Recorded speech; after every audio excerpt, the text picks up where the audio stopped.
తెలియజేయదేమనగా మరి తేదీ 24 కరీంనగర్ జిల్లా కేంద్రంలో అంబేద్కర్ స్టేడియం నుండి ప్రైవేటు విద్యా బాధితుల భారీ నిరసన కార్యక్రమం మరి ఉదయం 10 గంటలకు ప్రారంభమై కలెక్టర్ కార్యాలయం వరకు కొనసాగుతుంది.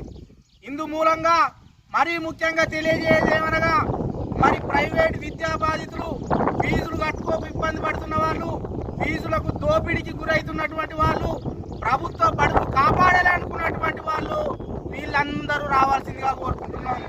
మరీ ముఖ్యంగా మరి ప్రభుత్వ పుల్లు కాపాడుకోవాలి, మన ఫీజులు దోపిడీకి గురి కాకుండా ఉండాలంటే మనం నిరసన ర్యాలీ చేయాలి, ప్రభుత్వానికి చెప్పాలి. కాబట్టి ఇండ్లాళ్ళు ఉన్నోళ్ళు వీలు చేసుకొని 1 గంట టైం మాకు ఇవ్వాల్సిందిగా ప్రైవేట్ విద్యా బాధితుల పక్షాన మేము తెలియజేస్తున్నామా.